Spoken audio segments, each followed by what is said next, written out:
Hey free-to-play gang, welcome back to another video. Now, you guys already know how I feel about MATEO in terms of PvE, okay? So, in terms of PvP, I am not super sure whether he's gonna excel at all because he relies on your ally to land crits, which means he's probably not gonna be that good in the tanky setup right now. But in terms of PvE, you guys already know that I'm super excited and super hyped about MATEO, and I'm also very ultra excited about his R2. But this of course brings us to the question, do you really need him to be at R2 or not? Which is the whole point of this video, and I want to give you guys an idea of what I think the best outcome should be, or like the best decision should be right now. So the thing is, if you're a whale, I don't care, you're just gonna spend, you're just gonna get him to like R4 anyway, right? So it really doesn't matter. But I'm just reaching out to the players who have some wish stones and you're not sure what you should do with your wish stones right now. So it is very important that he reaches R2 because right now his third skill and his first skill will always guarantee a crit in most of the content that he's gonna be very good in, which is mostly PvE content. Or at least whatever that I can confirm right now is PvE content. So this wildly changes the way you're gonna build him. So from having crit rate, you now no longer need crit rate at all. You can just go full crit damage or go a lot of attack power just so that you can multiply your spark DPS.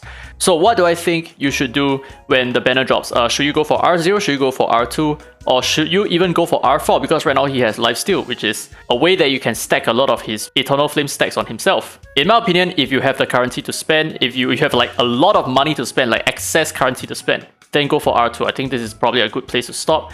But for the most part, it is not essential that you build him with a crit damage kit because he definitely works really well with just his baseline attack percentage build. So if you run full attack percentage, and speed, and give him just a lot of attack percentage subs, he does not need to be the one dealing the damage because whenever your allies attack and they land a crit, they're always going to proc that multiple number of spark damage effects. And if you guys still need a little bit of refresher on what the spark does, essentially, whenever the carrier of the spark debuff takes a critical hit, MATEO gains 5% AP and deals extra damage equal to 30% of his own attack. It cannot miss, okay? Take note, it cannot miss. So this actually works on Chronos as well. The damage will not miss, but it also cannot land a critical hit nor trigger an elemental boon. So it makes a lot of sense if you're building MATEO as a pure support attacker, that you really do not need him at R2 at all. You can build him at R0, just give him a shit ton of attack power and he's gonna function the way he needs to work. So all this crit damage, just throw it away.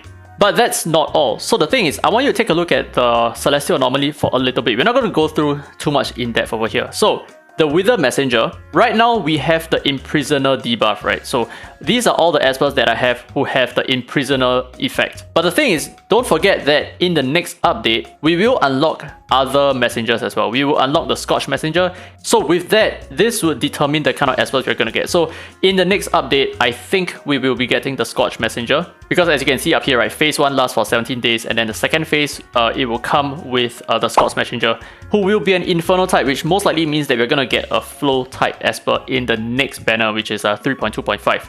And following that, we will get an Inferno Esper, which could possibly be the Lion, I think. I'm not actually very sure. The Lion seems like he's an Inferno type, but it's just guesswork. I'm not really up to date with like what people are talking about whatever his name is.